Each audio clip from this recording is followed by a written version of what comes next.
guys, welcome back to the channel. So today we are going to be taking out James's E63 M6. This thing's an absolute beast. Changes to the exhaust, performance air filters, running a little bit more power over stock, about 560 horsepower. So let's take this V10 out for a spin. The E63 M6 was in production from 2005 to 2010. In total, over 1,300 right-hand drive coupes were sold worldwide. Today we're with James looking at his example, one of only 650 sold in the UK. The M6 made over 500 brake horsepower, 384 pound-feet of torque thanks to its 5-litre V10. Whilst the looks may not be to everyone's taste, I struggle to believe that behind the wheel that engine note won't at least make you think of F1 cars of old.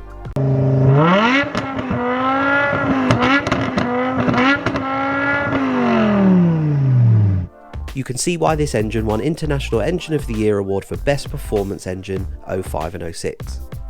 The M6 has a 0 to 60 time of 4.4 seconds, an electronically limited top speed of 190 mph, albeit easy to remove and see upwards of 205.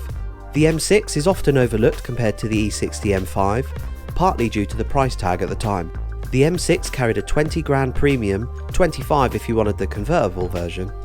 A fully spec'd car would set you back 92 grand. James bought this car for around about 10,000, which makes it an incredible performance bargain.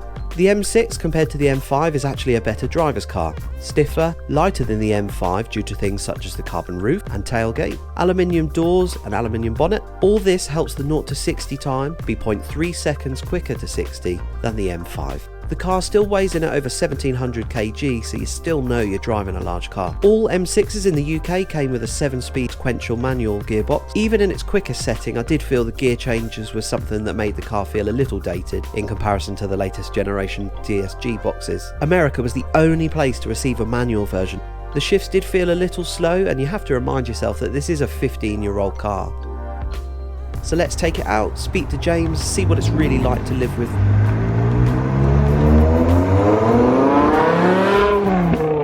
Alright then guys, so we're inside the M6 now, just taking it for a little drive. Before we really take it anywhere, just need to go fill it up. I mean, this thing must live there, right? Yeah, I'm sort of on a first name term basis. There you go, petrol mate. Look at that. That was literally perfect timing. Yeah, I'm there quite a lot when the car's not in the garage getting fixed.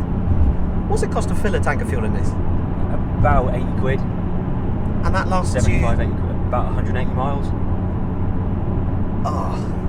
50p per mile in terms of fuel maintenance and that just kind of factoring everything in. Yeah, so if you do 10,000 miles a year, it's going to cost you 5 grand a year to drive it.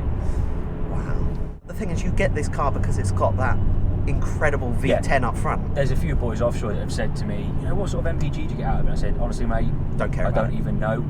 You don't buy a car like this and then even concern yourself with it. No, because let's be honest, it's going to be under 10. But yeah, that's now lying and trying to say 17 and a half because we've been on a bit of a run, but realistically you're getting about 10 or 12. You got to think, like, this sort of engine is the kind of thing that you'd get in like a bloody Lamborghini or something, isn't it? Like, yes, V10. So, you know, you're driving around V10, a car which is like 1,700 kg, so it's not the lightest of cars, but they've done well to keep it that light.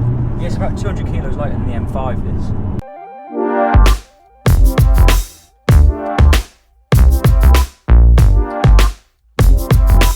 Although coming down in price, I do believe this M6 will eventually become a future classic. That engine note is just out of this world.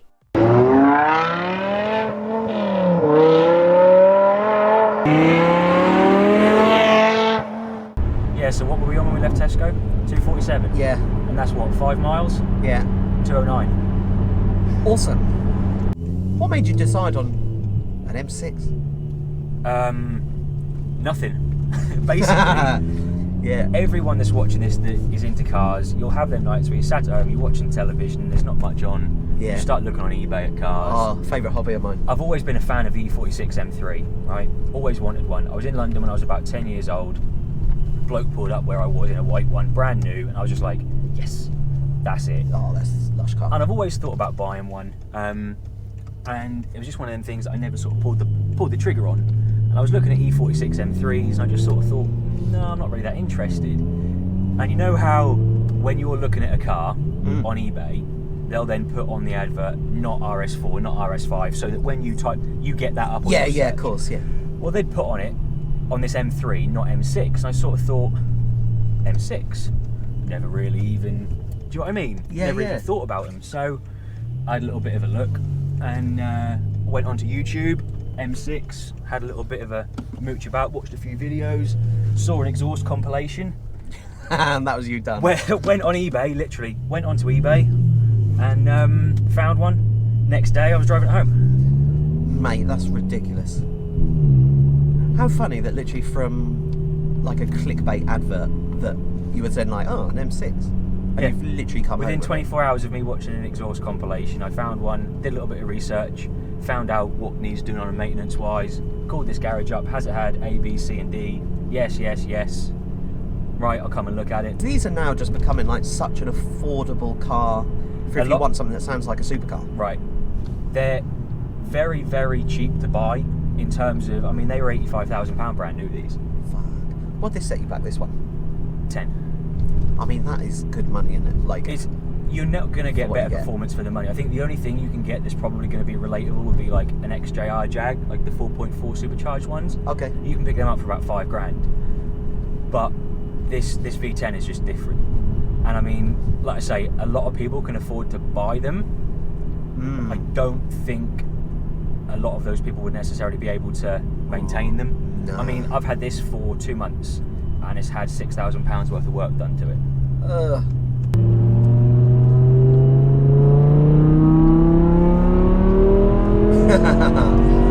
Oh, that noise is just nuts, bud.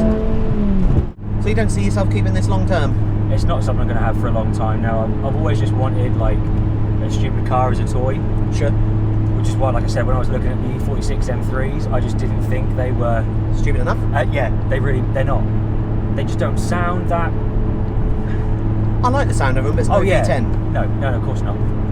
So, no, I'll have it for a year or so and then I'll hopefully just get rid of it and not lose too much money. Yeah, like I say, I've had a fair few bad reactions to the car. Like, what's the worst one? I had a man try and kick the car on Goulston High Street. Why? I don't get it. Why did he try to kick it? I guess he didn't like the pops on the downshift. You know, but Jesus Christ, like, someone might walk past me and I might not like how they look, but I don't just punch them. or maybe we should start doing that. There's an alleyway just down the high street and he was coming out of there. Oh. And as...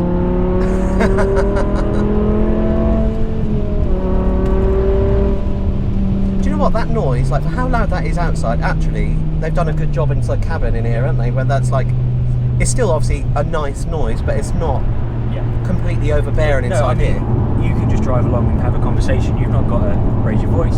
Yeah, no, not at all.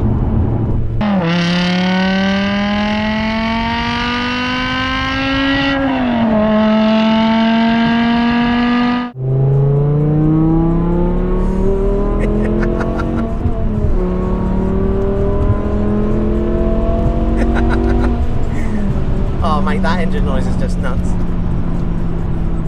Fucking love it. Get up to the speed limit quick. Oh yeah mate, no joke, yeah, I'm 70 straight away.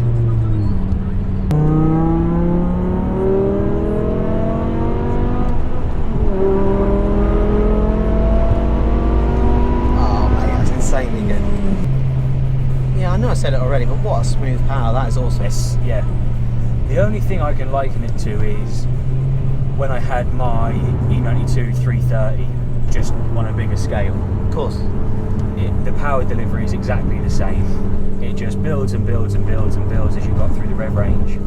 Is it nice to live with at kind of like low revs? It's brilliant. Yeah. Just no complaints, it's good to drive regardless. When you've got it in M mode, when you're driving it around town, because the throttle response is so sharp, it's a bit lurchy to drive around town when you've got it in M mode. Okay. If you just drive it around in the standard mode, it's a lot more livable. The throttle response is quite spongy.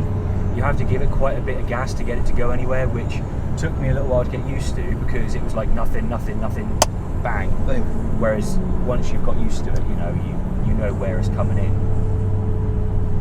Overall, I think this is a fantastic car. A real Grand Tourer capable of soaking up the miles and an amazing soundtrack to go with it, but be prepared, it's gonna cost you a lot of money in those fuel bills. So if you liked what you saw, guys, don't forget to like, share and subscribe for weekly car features. See you again.